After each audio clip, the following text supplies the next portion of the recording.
Hello बच्चों, आज मैं क्लास 7 का प्रथम आबादी मूल्यांकन 2025 जो अप्रैल में होने वाली टेस्ट है ना आप लोग का, उसी का मॉडल सेट में भूगोल कराने जा रहा हूँ। उसी तरह से परीक्षा में आने की संभावना रहेगी। इसी प्रकार से पेपर आप लोग को देखने को परीक्षा मिलेंगे। ठीक है, आप लोग ध्यान से देखो, हो सके तो कुछ कुछ जो आप लोग को लगे इम्पोर्टेंट है उसको नोट डाउन करते जाओ। बस फॉर्मेट इसी तरह रहेगा। 30 नंबर परीक्षा रहेगा, 1 घंटा समय रहेगा। ठीक है, चलो बच्चों शुरू करते हैं। 7वीं कक्षा प्रथम अवधि मूल्यांकन 2025। सब्जेक्ट क्या है? भूगोल। पूर्ण अंक कितना? 30 नंबर का है। समय 1 घंटा। यहाँ अपना नाम लिखना है, यहाँ स्कूल का नाम लिखना है, नीचे सही उत्तर चुने और लिखें। ठीक है। 1 नंबर, उत्तरी ग्लोब में सबसे बड़ा दिन है कौन सा? 21 जून, सॉरी 21 मार्च, 21 जून, 22 दिसंबर। उत्तर होगा 21 जून। 2 नंबर, 1 का 2, प्रमाणिक समय का भारत का देशांतर। प्रामाणिक समय भारत का देशांतर। ठीक है, देशांतर का क्या? 88, 80 पॉइंट, 80 डिग्री 30 पूर्व, या 82 डिग्री 30 पूर्व, या 82 डिग्री 30 पश्चिम। तो उत्तर 82 डिग्री 30 पूर्व। पीली नदी को कहा जाता है, पीली नदी किसको कहा जाता है? इसमें जो इसमें है, इसमें पीली नदी यांगसिंग, या अमूर, या हुआंगो, या सिया सिकी सिकी यांग। तो उत्तर का हुआंगो। ठीक है। अब 4 नंबर है, विश्व की तिथि क्या है? 21 मार्च, 22 मार्च, या 23 मार्च। उत्तर होगा 21 मार्च। मध्याह्न रेखा के विपरीत आयामों उत्तर का कौणिक मान कितना है? 180, 0 या 90। तो यह 180 होगा। ठीक है। अब 1/6, वायुमंडलीय दबाव को उपकरणों का उपयोग करके मापा जाता है। उदाहरण है थर्मामीटर, या हाइग्रोमीटर, या बैरोमीटर। उत्तर होगा बैरोमीटर। अब देखो, एक शब्द में उत्तर दीजिए। एशियाई एशियाई महाद्वीप के सबसे गर्म स्थान का नाम बताएं। जैकोबाबाद जो पाकिस्तान में है। वायु दाब मापने वाले यंत्र का नाम है बैरोमीटर। पृथ्वी पर सर्वाधिक वर्षा वाले स्थान कौन सा है? मोसिनोराम, मेघालय।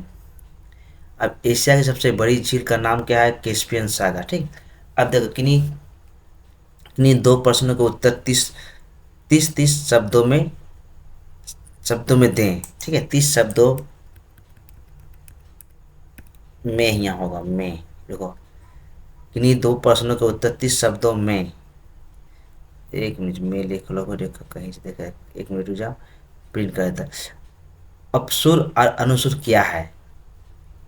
अपसुर 4 जुलाई को सूर्य से पृथ्वी की दूरी अधिकतम होती है, लगभग 15 करोड़ 20 लाख किलोमीटर को पृथ्वी की अपसुर अपसुर की स्थिति कहा जाता है। अनुसुर अनुसुर 1 मिनट, यहाँ पर दिक्कत, अनुसुर ये होगा। ठीक है, ठीक, यहाँ अनुसुर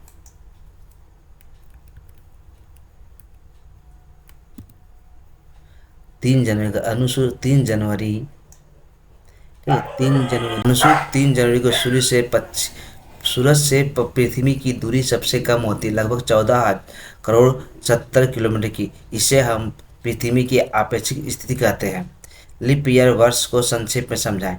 उत्तर, सूर्य का एक चक्कर लगाने में 365 दिन 5 घंटे 48 सेकेंड 48 मिनट इतना सेकेंड, या 365 दिन 6 घंटा लगते हैं। लेकिन 365 दिन से एक साल से बनता है। 365 दिन एक साल बनता है।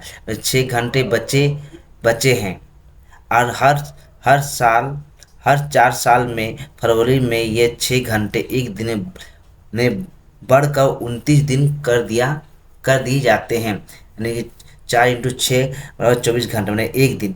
उस समय को 366 दिनों का माना जाता है। इसे लीप ईयर या लीप वर्ष कहा जाता है। सामान्यतः यदि यदि यदि संख्या से 4 से विभाजित किया जाए तो ये भाजक ना हो तो उसे वर्ष को लीप ईयर कहा जाता है। इलिश बेग क्या है? वह बेग वो न्यूनतम गति जिस पर कोई वस्तु पृथ्वी की सतह में फेंकी जाती है और पृथ्वी सतह पर वापस नहीं आती है, उन्हें गुरुत्वाकर्षण खिंचाव पर काबू पाती है, उसे रिलीज बेग बेग कहते हैं। पृथ्वी की गति 11.2 किलोमीटर प्रति सेकंड है। रिलीज मैंने ये महाआकाश में जो वस्तु जाता है वो वापस नहीं आता, उसी को यहाँ इंग्लिश में रिलीज कहा गया, रिलीज बेग कहा गया। जब इसमें जब जाएगा आकाश में इतना दूर में, तो वहाँ से पृथ्वी में जो कोई भी वस्तु जाने पर वहीं पर रहेगा, वो पृथ्वी पर नहीं आएगा, पृथ्वी में चक्कर काटते हुए ग्रह जैसा घूमते रहेगा। अब देखें, नोट अंतर्राष्ट्रीय तिथि रेखा, नोट में टिप्पणी इसको बोलते हैं, नोट में टिप्पणी, ठीक है। 180 देशांतर पर फैली हुआ काल्पनिक रेखा जिसकी सहायता से विश्व के विभिन्न भागों का दिन या तारीख निर्धारित की जाती है, उसे अंतर्राष्ट्रीय तिथि रेखा कहलाती है। इस रेखा को अंतर्राष्ट्रीय तिथि रेखा के रूप में स्वीकार किया जाता है क्योंकि पूर्व या पश्चिम से 180 डिग्री देशांतर को पार करने पर एक दिन बढ़ती है या घटती है। इस अंतर्राष्ट्रीय तिथि रेखा को पूर्व ग्लोब में पार करने पर एक दिन बढ़ती है और पश्चिम ग्लोब में प्रवेश करने पर एक दिन घटती है। ठीक है बच्चों, अब देखो इन्हीं दो प्रश्नों के उत्तर अपने शब्दों में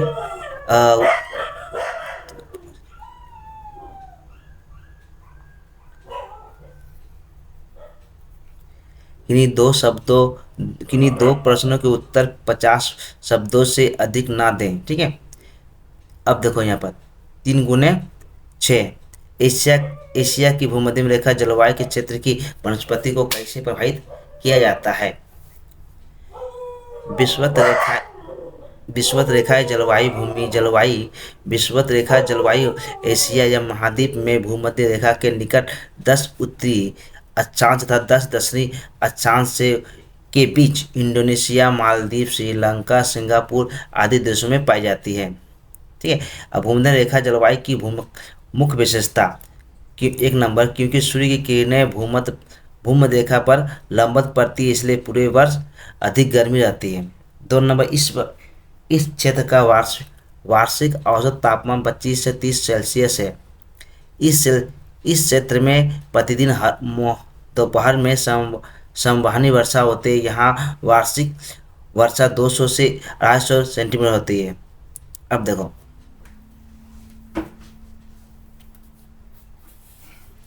प्राकृतिक वनस्पति का प्रभाव। ठीक है, प्राकृतिक वनस्पति का प्रभाव क्या पड़ता है इसमें, देखो इसमें पड़ता है प्राकृतिक वनस्पति का भूमध्य रेखा क्षेत्रों में गर्म और भारी वर्षा के लिए सघनता या सदाबहार वृक्ष देखने को मिलते हैं, जैसे मोहनी, शीशम, आर्यन वुड, सौगन, सागौन, रबर, सिकोना इत्यादि पौधे। देशांतर अक्षांश और देशांतर रेखाओं में अंतर। अच्छा, इसको अक्षांश यह है, इसको हटा दो, ये अक्षांश होगा। ठीक है, यहाँ अक्षांश को दो,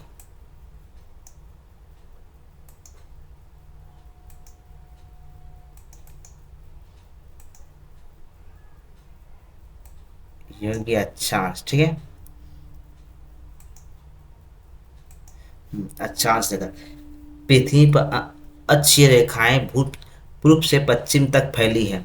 देशांतर, पृथ्वी पर मेरिडियन उत्तर से दक्षिण की ओर फैली है। यह अक्षांश हो जाएगा, इसको अक्षांश का ही। अक्ष पूर्णवृत्त होता है, अनुदैर्ध्य रेखा अर्धवृत्त होती है। भूमध्य रेखा के दोनों और अक्षांश की लंबाई धीरे धीरे घटती है। प्रत्येक मेरिडियन की लंबाई बराबर होती है। मेरिडियन में देशांतर को मेरिडियन करती है। ठीक है, अब देखो यहाँ समुद्र तल पर वायु दाब अधिक होता है, लेकिन ऊंचाई बढ़ने के साथ साथ वायुमंडल कम हो जाती साथ बढ़ने समुद्र तल पर वायु दाब अधिक होता है, लेकिन ऊंचाई बढ़ने के साथ वायु दाब कम क्यों हो जाता है। उत्तर, ऊंचाई और दबाव के बीच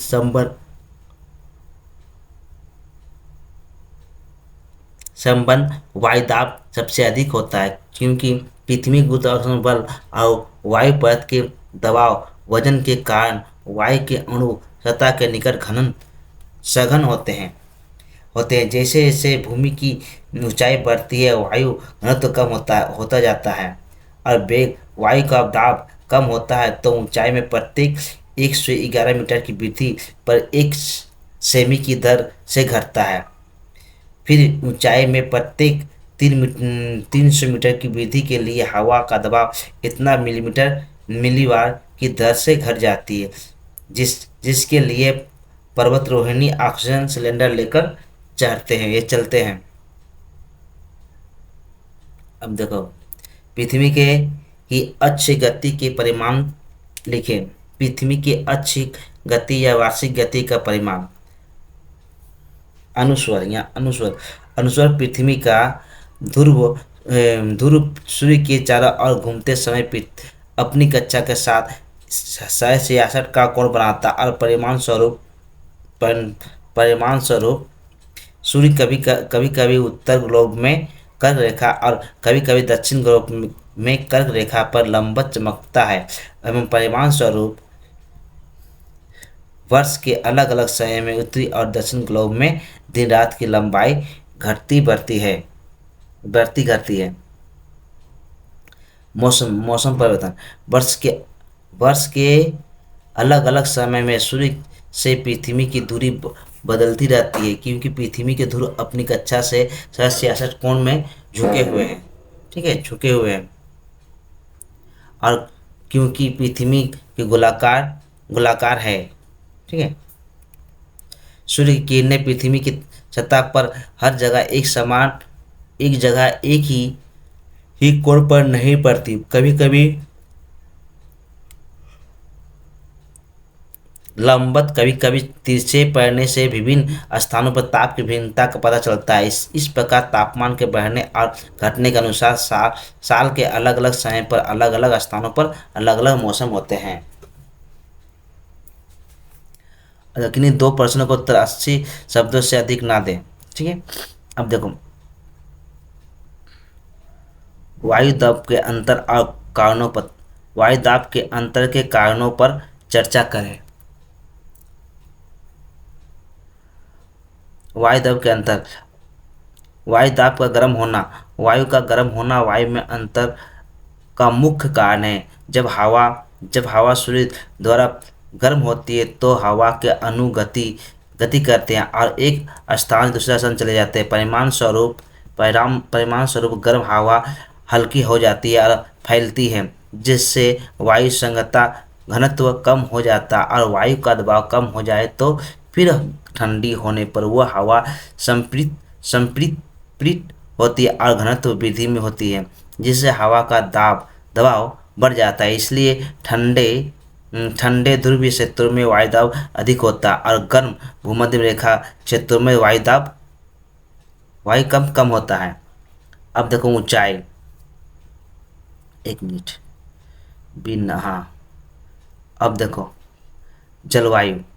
जलवायु युक्त नम हवा शुष्क हवा की तुलना में हल्की होती है, जिसके परिणाम स्वरूप हवा का दाब कम हो जाता है। इसलिए जब जल भाप से हवा में मिलती है तो हवा का दबाव कम हो जाता है, यानी पृथ्वी निम्न दबाव पर बन जाता है।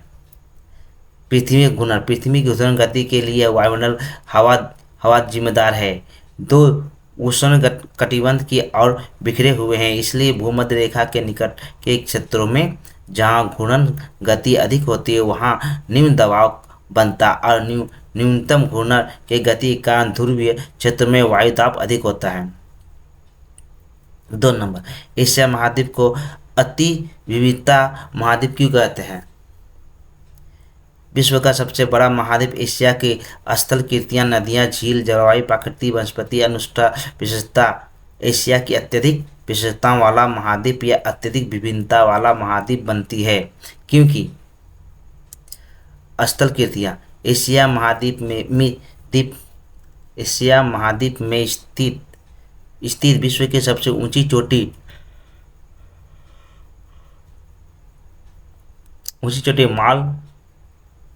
माउंट एवरेस्ट, पमीर का पठार और सबसे ऊंचा तिब्बत का पठार, सबसे पुराना नाजुक पर्वत अरावली और साइबेरियन का सबसे बड़ा मैदान स्थल की विभिन्नता का संकेत देता है। रेगिस्तान की विभिन्नता, इस महाद्वीप में अरब सागर, सहारा आदि गर्म रेगिस्तान के साथ साथ लद्दाख, गोबी, नत्थोतेलिया जैसे ठंडे रेगिस्तान भी देखे जा सकते हैं। जलवायु, जैकोबाबाद दुनिया का सबसे गर्म स्थान है, जहाँ अयोकमन सबसे ठंडा और मोसराम सबसे गीला स्थान है, और उर्बल खली महाद्वीप का सबसे शुष्क स्थान है। इस महाद्वीप में जलवायु चरम सीमा के उदाहरण हैं। नदियों व झीलों, नदियों झीलों की विभिन्नता, नदियों की सबसे बड़ी झील कैस्पियन सागर है, सबसे गहरी झील बेकाल है, सबसे खरी झील है, सबसे निचली झील एशिया में स्थित है, रेगिस्तान महासागर। विशिष्ट पौधों की विभिन्नता, दक्षिण एशिया में सदाबहार घने जंगल, तटीय क्षेत्रों में साल्ट बाम्बू पौधे की मैंग्रोव वन हैं। उत्तर में विश्व का सबसे बड़ा मोनोबिलिंग वन टेंगा और गर्म रेगिस्तान में जेरोफाइट पौधे पाए जाते हैं। जनसंख्या, संपूर्ण जनसंख्या महाद्वीप में जनसंख्या घनत्व समान नहीं है, जबकि विभिन्न पूर्व एशिया के अत्यधिक आबादी वाले हैं। भूमध्य देश के प्रतिकूल वायुमंडल के कारण कम आबादी है, इसी कारण एशिया के अत्यधिक विशेषताओं वाला महाद्वीप कहा जाता है। अब 5 का 3, एशिया में दक्षिणी नदी की विशेषता बता। एशिया की दक्षिणी नदी सिंधु, गंगा, ब्रह्मपुत्र, मेकांग, मेनन, इरावती, टाइग्रिस, यूफ्रेटस इत्यादि नदियों की विशेषता है।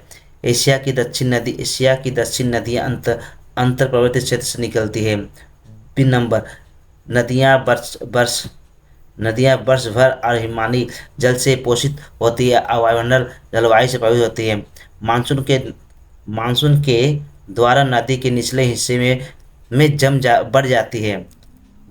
नदी बेसिन घनी आबादी वाले हैं। नदियाँ नममय और सिंचाई के लिए उपयोग की जाती है। नदी के मुहाने पर डेल्टा का निर्माण होता है। ठीक है, ओके बच्चों, अगर वीडियो अच्छा लगे लाइक एंड सब्सक्राइब एंड दोस्तों में शेयर करो। Good bye.